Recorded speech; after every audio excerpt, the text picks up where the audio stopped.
Joining us now to discuss these very crypto markets is Morgan Creek Capital Management CEO and CIO, Mark Yusko. Welcome, Mark.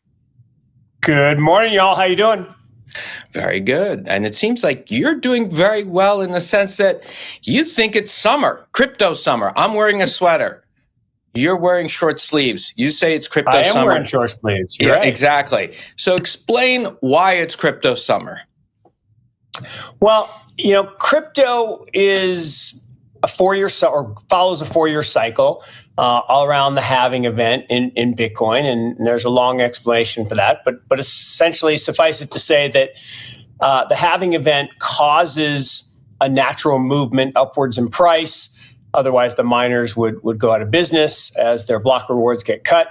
So that triggers a cycle. And cycles are driven by greed and fear. And so we start with the halving, and that pushes us from summer to fall. That's the parabolic time when people go crazy and buy and buy with leverage and all that good stuff. That pushes us to extremes in price. We end up in crypto winter about a year later. Prices collapse. Then we get into spring. Spring was kind of June of 2022 to June of 2023. Spring is kind of wet, kind of nasty, windy, just kind of up and down and up and down. And this past spring, we actually had Hurricane Sam. I live in North Carolina. About once every 10 years or so, we get a snow-a-cane, right? It's just this nor'easter that comes in early spring and throws everything off. That's kind of what FTX did. It threw everything out. We went from 25K down to 15K, big collapse. And, here we are back at 26K today. So crypto summer, back to answer your question, what is crypto summer? So crypto summer started last June. I think it goes till next June. And that is a slow but steady increase back to fair value.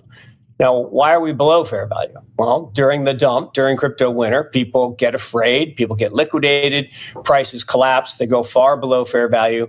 As that crypto spring content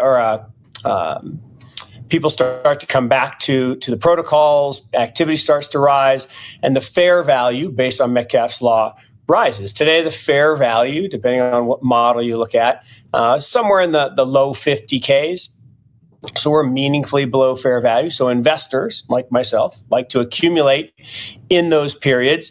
And that's why we see this kind of higher highs and higher lows. There's still volatility in that slow upward drift towards fair value. And then we start the parabolic accumulation phase post-halving in the fall. So that wasn't very short, but...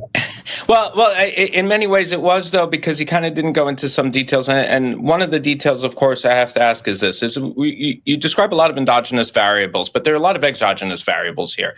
You talked about Hurricane Sam, but it's not just been Hurricane Sam. It's been Hurricane Do-Kwon, it's been Hurricane Celsius and Mashinsky, et cetera, et cetera. And there have been a lot of actors in this market who have... but let's just say moved. We could say they've moved the markets just because of the nature of what they were doing, and given the. But they were all tied together. That's the problem. They were all tied together. This all kind of started because you had Sam and although I don't believe it was Caroline, but she gets blamed for it, and Alameda doing some nasty stuff with algorithmic stablecoins and Luna. What a dumb name, algorithmic stablecoins. It's just a stupid name. But what happened is they get big losses. And when you have big losses, you basically have two options. You can either pay back the loans that you took, but they didn't have the money because they stole it. So what do you got to do? Well, you go buy the banks. So they went out and they tried to buy Celsius, but as you said, there was some funky stuff going on there with the token. Then they did go out and quote unquote buy Voyager and BlockFi. They didn't do any of that because they didn't have any money, right? It was vaporized. So it's all interconnected from Terra coming or Luna coming to Terra to Three Arrows Capital collapsing to Voyager and Celsius and all the others. And then ultimately FTX gets, discovered as a fraud. So I lump all that together and now we're past it. And now we can get back to work and start building. It was, as they say, a rat king, I think is the term. But this is, nonetheless, we have these sort of outside variables as well that are involved in crypto. And I bring it up because we saw over the weekend the issue with Evergrande in China. And when the reason I'm bringing up China is there seems to have been at least some aspect of the Chinese market getting into crypto as a way to change their exposure out of the renminbi. Mm-hmm. And a lot of capital went into crypto that way and then got out of crypto somehow. And this is a variable that has almost, in many ways, is more about Chinese economic issues rather than anything internal to crypto. How much of these cycles that you're talking about, how much of them involve outside things happening, such as this? And again, Evergrande is an issue.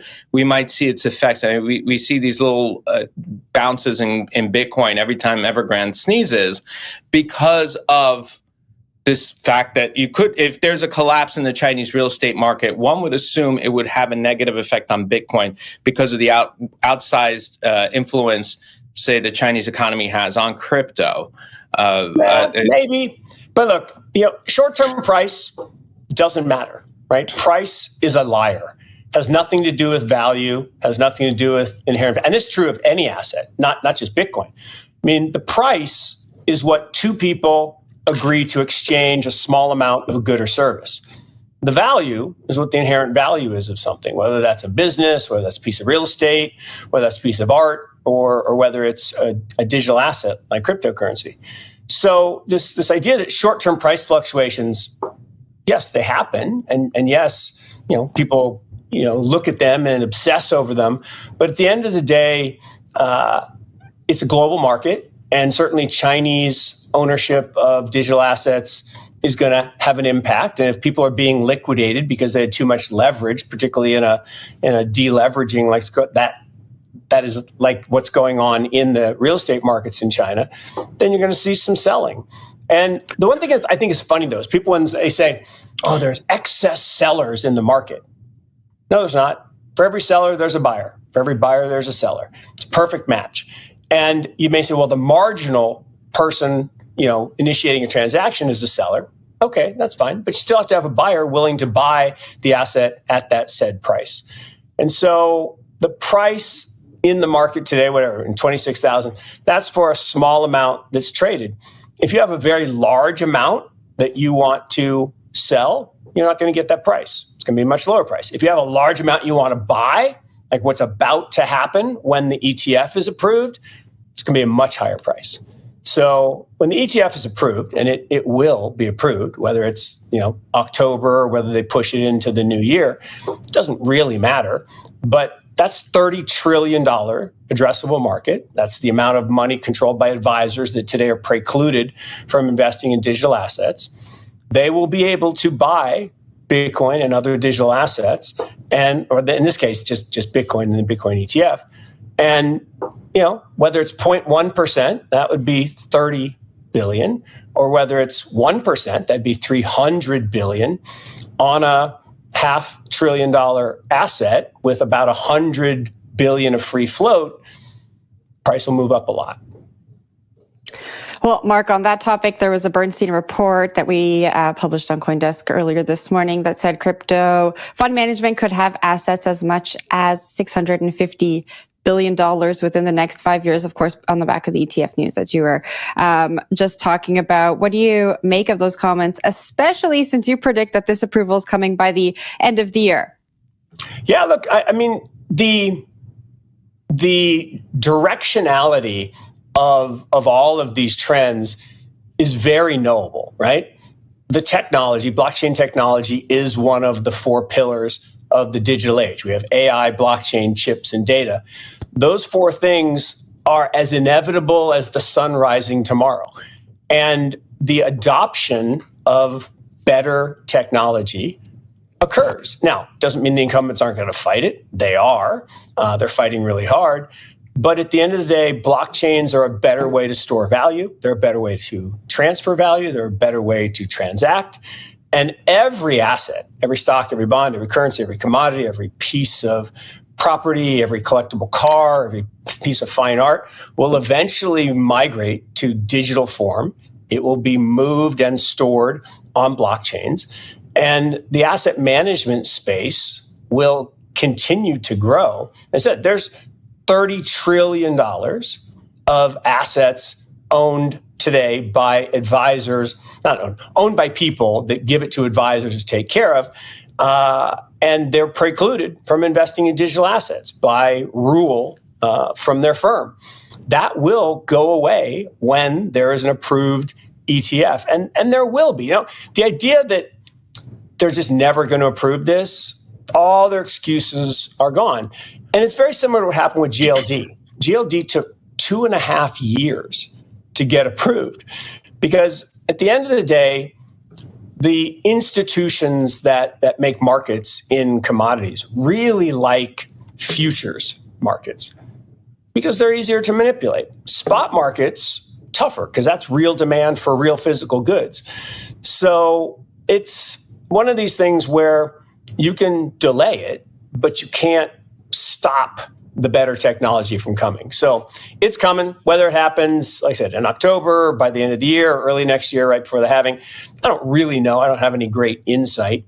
I think it would be really hard for the SEC, because my belief is that they're only going to approve BlackRock in the short run.